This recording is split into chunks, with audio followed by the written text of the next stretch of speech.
Nah, oke guys, jadi ini bracketnya udah nyampe ya guys ya. Bracket yang saya pesan, saya order di Tokopedia ini udah nyampe. Nah, sebenarnya nyampenya ini udah dari Jumat sore kemarin ya guys ya. Cuman karena Jumat paginya itu saya pergi ke kampung halamannya istri saya ya. Jadi baru hari ini saya ambil di rumah ibu saya ya guys ya. Jadi ini mereknya itu apa ya, MWVAC atau MUVAC ya. Nah, kurang tahu guys pastinya guys ya. Pokoknya ini dari Thailand ya guys ya, ada tulisan Thailandnya nih guys. Ini harganya bisa dibilang cukup mahal ya guys ya. Jadi ini untuk ukuran bracket aja harganya udah 95.000 ya guys ya. Bahannya ini dari aluminium alloy guys ya. Aluminium CNC deh, pokoknya dikerjainnya secara CNC, pokoknya aluminium lah. Ini udah saya kerjain semalam ya guys ya, udah saya pasang semalam ya guys ya. Nah, jadi itu besi yang ada di sini ya guys ya, yang di sini sama yang di sini ya, yang untuk didudukannya. Nah, ini kesini yang didudukannya kalipernya ini dilepas ya guys ya, ada dua ya guys ya, ada dua dilepas ya. Ini kan pakai obeng 14, yang ini obeng 14, yang ini obeng L ya guys ya. Dilepas terus pindah di sini guys, pindah di sini guys, terus dimasukin sini aja guys ya. Sama sekalian dicek ya guys, di sini apa gemuknya atau stempetnya udah kering atau udah apa berkurang atau udah hilang, kasih aja ya guys ya. Soalnya ini kan fungsinya fleksibel guys, biar ininya gerak, bisa gerak gitu. Jadi kalau gemuknya emang udah kering, kasih aja guys ya. Ini kan udah kering ya, saya kasih aja. Jadi ini saya kerjain semalam ya guys ya. Jadi semalam itu saya habis barusan nyampe pulang dari Ngawi ya guys ya, dari rumahnya istri saya, kampung halaman istri saya. Terus ininya saya pasang dulu, malamnya ini saya pasang dulu, baru ini lanjut pagi nih guys ya, karena saya ngantuk kemarin guys. Harus kita lanjut sekarang ya guys ya. Ini udah saya pasang, tinggal ganti cakramnya aja, yang lepas cakram ya guys ya. Hingga kalau untuk bagian kalipernya ini udah selesai ya guys ya, tinggal lepas cakramnya aja guys.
Nah, ini velgnya saya cuci ya guys ya, berhubung velgnya itu kotor banget, jadi ya sekalian saya cuci guys ya, biar kelihatan bagus ya, biar kelihatan enak dilihat ya guys ya.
Nah guys, itu di shocknya itu kan catnya pada ngelupas ya guys ya.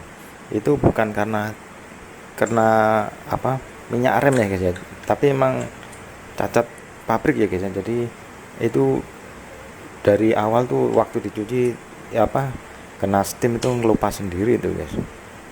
Jadi selama ini kan saya belum pernah ganti apa, minyak rem atau apa, itu belum pernah guys. Jadi belum pernah dibuka sama sekali guys.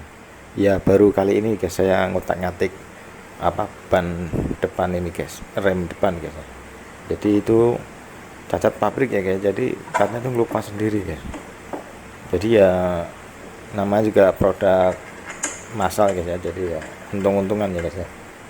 Mungkin suatu saat nanti akan saya cat ulang dulu guys. Kalau untuk harga disk cakramnya sendiri ini dulu yang non floating ini merek PSM ini yang saya beli ini harganya kalau nggak salah sekitar 175 ribuan ya guys ya. Nah sedangkan yang PSM yang floating yang kemarin saya review itu harganya di atas 200 ribuan guys ya. Jadi beda ya guys, yang ini non floating guys ya. Kalau yang satunya yang saya review kemarin, yang saya unboxing itu harganya di atas 200 ribu ya guys ya. Itu satu set sama bracketnya ya guys ya. Cuman bracketnya itu setahu saya nggak bisa dipakai guys ya. Jadi nggak ada cantolannya gitu guys ya. Jadi daripada resiko, makanya ini saya beli bracket lagi guys ya, bracket yang khusus yang udah ada cantolan buat kampas remnya itu guys.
Nah ini udah selesai ya guys ya, udah saya pasang semuanya, udah selesai. Kira-kira hasilnya seperti ini ya guys.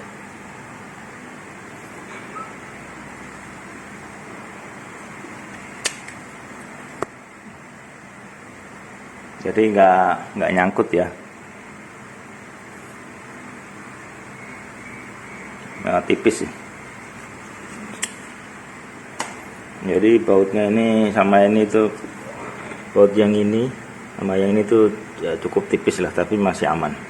Ada sekitar 2 milian lah jaraknya.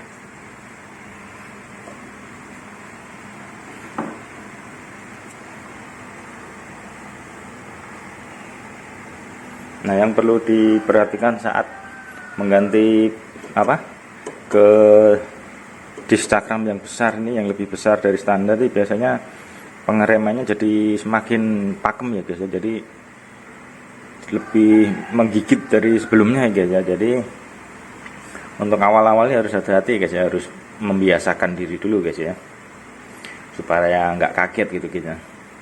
Karena dulu awal-awal saya pakai disk cakram ini di Honda Beat saya dulu itu ya, saya sempat mau jatuh guys ya, karena apa ya, ada pasir gitu guys. Jadi di jalanan aspal gitu, tapi ada pasirnya dikit, itu aja gigit banget guys. Karena saking gigitnya jadi sangat pakem sekali gitu guys, sakit gigit guys. Karena ini kan ban matic ini kan kecil ya guys ya, jadi apa, secara pengereman itu dia lebih gigit ketimbang ban yang lebih besar ya guys ya.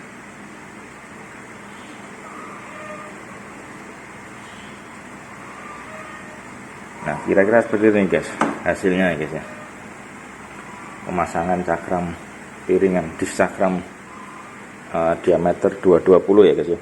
Kalau ini yang standarnya kan lebih kecil ya. Terpautnya sebenarnya nggak banyak guys, hanya sekitar 220 ke 190 ke 220, sekitar 30 milian ya guys ya, 3 cm ya guys ya diameternya ya guys, dari 190 mm ke 220 mm, jadi beda 30 mm ya guys. Tapi efeknya itu kerasa banget guys, efek pengeremannya sangat kerasa ya guys.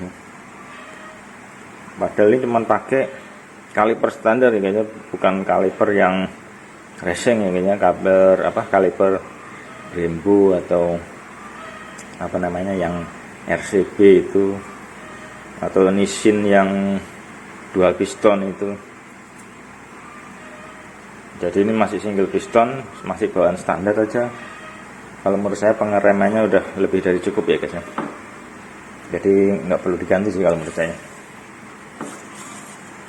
Ya ini mungkin pertama butuh penyesuaian dulu guys, nanti mungkin di jalan, buat jalan berapa kilo dah dia mulai menemukan alurnya guys, antara kampas rem sama piringannya nih guys ya. Oke guys, sekian video dari saya ya guys ya. Thanks for watching.